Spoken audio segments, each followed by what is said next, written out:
Hello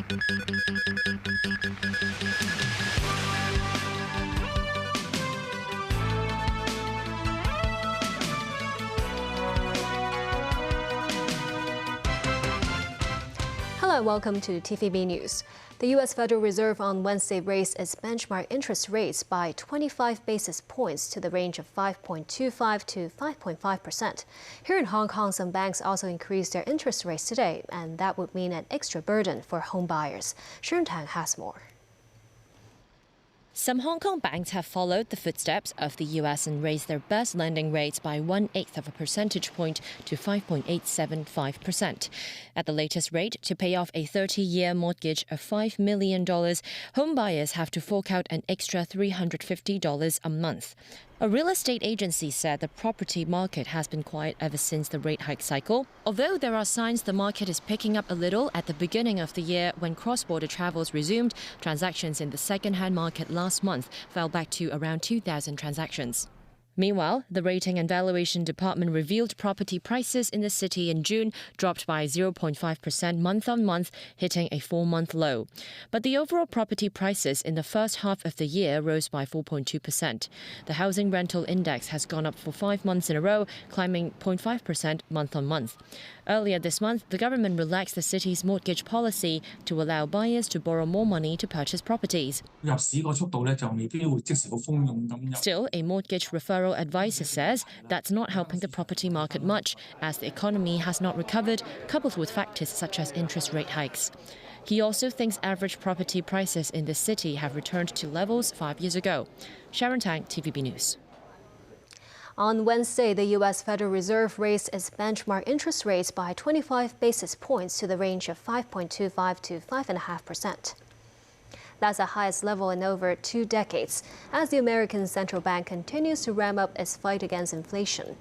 Fed Chair Jerome Powell said the central bank has made no decisions about any future rate increases, but he made clear that the fight against inflation isn't over.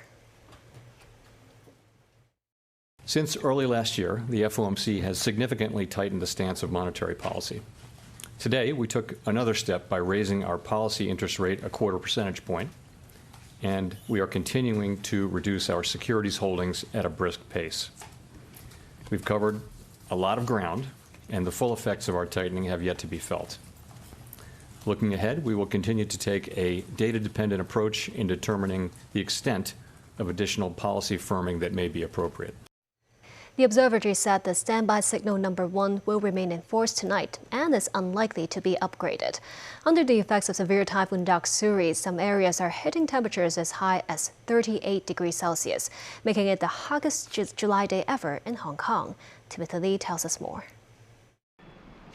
Hong Kong continues to swelter under the intense heat wave as a result of severe Typhoon Doksuri's downdraft. Many of those who left their homes today were seen carrying umbrellas, while others braved the weather and headed for the beach. The observatory recorded temperatures hovering at 36 degrees or above in several regions throughout the day, breaking the record for the highest temperature in July. Areas such as Shengshui and Yuen Long reported temperatures as high as 38 degrees or above. This woman said she was terrified when she turned on the tap this morning and felt hot water pouring out. This woman said she dealt with the high temperature by buying watermelons and other fruits. Some doctors working in A&E reminded residents that owing to the intense heat, the human body will have difficulty with heat dissipation, and this could lead to conditions such as fainting and lethargy. According to the present forecast track, Doksuri is set to move towards the coastal areas of eastern Guangdong and southern Fujian on Thursday and Friday as either a severe typhoon or super typhoon. It is expected to pass by the city at a distance of 400 kilometers. The observatory forecasts the typhoon signal number 1 to remain in force until tomorrow morning. Meanwhile, Macau will also maintain typhoon signal number 1, with local weather authorities saying that an upgrade to the number 3 signal is unlikely. The enclave is also experiencing intense heat, with a chance of thunderstorms this evening. Timothy Lee, TVB News. Southern Taiwan shut businesses, schools, and canceled hundreds of flights amid warnings of landslides and floods as severe Typhoon Doksuri skirted the Hengchun Peninsula in southern Taiwan en route to the mainland coast Thursday. By mid-Thursday morning, Doksuri was heading towards the southern Taiwan Strait with maximum winds of 191 kilometers an hour. 5 people were killed on Wednesday as the storm swept through the northern Philippines, bursting riverbanks and leaving thousands without electricity. Tens of thousands were also affected by flooding caused by Doksuri, which has a 700-kilometer wide band. Taiwan's Weather Bureau categorized Doksuri as the second strongest typhoon level. More arrests were made in connection with a manhunt for 8 people accused of violating the national security law. All 8 people have fled overseas. National Security Police today arrested 2 former members of Demosisto, suspected of supporting fugitive Nathan Law financially through operating the online shopping platform, the Me Punish Club. It's understood that the latest people arrested are Chan Kok-hin and Lily Wong. Both aged 29, they were accused of conspiracy to collude with foreign forces to endanger national security. This morning, officers searched their homes in Hung Hom and Cheung Sha Wan, respectively. So far, 7 members of the now-defunct Demosisto have been arrested, all on suspicion of operating or assisting in the operation of the Me Punish Club. Chief Executive John Lee today met Malaysian Prime Minister Anwar Ibrahim on the last leg of his week-long ASEAN tour. Lee posted on social media of his meeting with the Malaysian leader, with the CE noting that the Southeast Asian nation is Hong Kong's 9th largest trading partner. Bilateral trade between the two economies reached over $28 billion last year, with a year-on-year growth of 7%. Lee will also meet with members of the local Chinese consulate. The city's chief will stay in Malaysia for 3 days before returning to Hong Kong on Saturday. U.S. Secretary of State Antony Blinken has concluded his visit to New Zealand as part of a 3-country visit to the Pacific. Blinken met with New Zealand's Prime Minister Chris Hipkins and Foreign Minister Nanaia Mahuta. He said the door is open for Wellington to engage with the AUKUS weapons development and procurement project. Daniel Rao reports. U.S. Secretary of State Antony Blinken received a traditional Maori Pauhiri welcome at New Zealand's Parliament earlier today as he began his visit to the land of the long white cloud. Blinken was in New Zealand's capital, Wellington, as part of a regional tour that got underway in Tonga. He held talks with New Zealand Prime Minister Chris Hipkins and Foreign Minister Nanaia Mahuta. Blinken said the door is open for New Zealand to engage with the AUKUS weapons development and procurement project between the United States, Britain and Australia. The door is very much open for New Zealand and other partners to engage as they see appropriate going forward. New Zealand is a deeply trusted partner, obviously a Five Eyes member. We've long worked together on the most important national security issues. And so as we further develop AUKUS, as I said, the door is open to engagement. The multi-stage AUKUS project announced in March is planned to culminate in the late 2030s and early 2040s. That will see the British and Australian production and operation of a new submarine class and include cutting-edge US technologies. New Zealand has said it is open to discussions on a second phase of AUKUS focusing on military technology. Still, Foreign Minister Mahuta reiterated Wellington is not prepared to compromise or change its support of a nuclear-free Pacific. Mahuta stated the talks also encompassed the increasingly contested global environment and the two countries' commitment to democracy and human rights. New Zealand and the US describe themselves as close strategic partners. However, their alliance was suspended in the 1980s when New Zealand barred visits by US nuclear-powered or armed warships.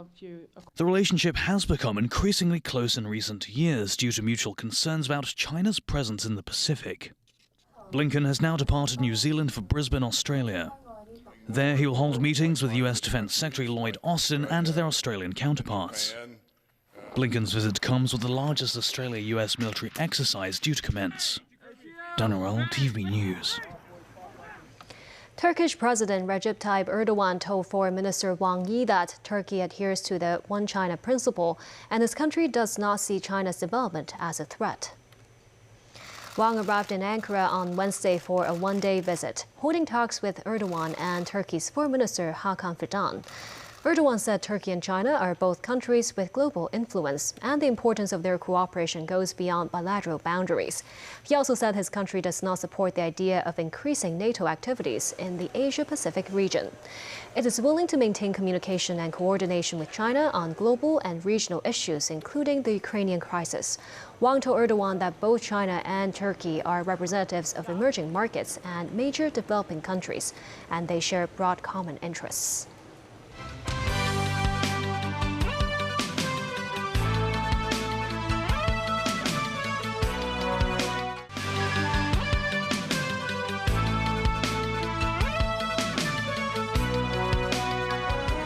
Back locally, the Western Harbour Crossing as well as the Eastern Harbour Crossing will implement the Hong Kong e-toll system on the 6th and the 27th of next month, respectively. The free-flow tolling service at both tunnels will begin at 5 a.m. and no more stop and pay at toll booths for motorists. At midnight on August 2nd, both tunnels will be closed for about 5 minutes to facilitate updates of the tolling facilities. After the government's takeover of the Western Harbour Crossing in August, tolls for private cars will be lowered to $60 at that tunnel. Tolls for private vehicles at the Cross Harbour Tunnel and Eastern Harbour Crossing will be adjusted to $30. The Kowloon Motor Bus Company's first batch of electric double-deckers will enter service on Sunday in the Kwun Tong district. Timothy Lee took a ride on the new environmentally friendly vehicle to find out how the bus company is promoting green transport. Covered in neon green paint, KMB's brand new electric double-deckers are hard to miss. Manufactured by mainland auto giant BYD, the first batch of these vehicles will enter service on Sunday after more than half a year of test drives. Like most of the company's newer buses, each electric double-decker can carry 115 passengers and comes with free 5G Wi-Fi services as well as USB ports by the seats. But one of its distinctive features is its use of the Blade battery, a special type of lithium-ion battery developed by BYD. The Blade battery is unique for its small size, which prevents it from taking up large amounts of space in the bus, and its long battery life. Another feature of the new electric double-deckers is that passengers who need to escape from the lower deck by way of the emergency exit must use an emergency hammer to break the glass. Once charged for 2 hours, the vehicle can run for 300 kilometers, which meets the daily operational needs of 80% of KMB's bus fleet. The first batch of these buses will come into service on KMB's Route 213M, which runs around the development site on Anderson Road in Kwun Tong. The bus company said a total of 52 electric double-deckers will be operational by the end of this year, adding that it will consider using hydrogen as a source of energy for its future vehicles. Passengers on the electric KMB double-decker can expect a quieter journey as there will be a significant noise reduction from the bus. Starting on the 30th of this month, the electric bus will provide services between On Tai Estate at Sao Mau Ping and Lam Tin. Timothy Lee, TVB News. A recent study by the Chinese university found that depression and a type of sleep behavior disorder could be early symptoms of Parkinson's disease. Family members of such patients also have a higher chance of developing neurodegenerative illnesses. With nightmares, restless sleep, and vivid dreams, we often wake up feeling more tired. For 68-year-old Paco here, his dreams went beyond mere tossing and turning. Dream appear that the ball is coming. There is a goal, and I will kick my legs, but in a very strong way. Unfortunately, there is a shell hanging on the TV, so I just kick away the TV and fall in the bed. Paco is one of Hong Kong's 10,000 patients with rapid eye movement sleeping behavior disorder, or RBD. Sufferers physically act out vivid, often unpleasant dreams and frequently with violent arm and leg movements. Also diagnosed with depression, Paco is among the 1,300 subjects in a 4-year study by the Chinese University of Hong Kong found to be at high risk to dementia. There's most basic marker to predict the future Parkinson's disease. For those plagued by both a sleeping disorder and depression, chances for their family members to have Parkinson's disease and dementia are also around 4 times higher. There is more than a simple sleep problem, but also associated with a number of other problems, like mood problem, like constipation problem, because this degeneration is more than one organ. It's a multi-system problem. Apart from having a healthy diet, researchers said keeping your brain, your body, and your social life active is also crucial to putting the brakes on your cognitive decline. And with a strong connection between depression and dementia risks, learning to regulate and release stress is also important. And that's the news. Thank you for watching.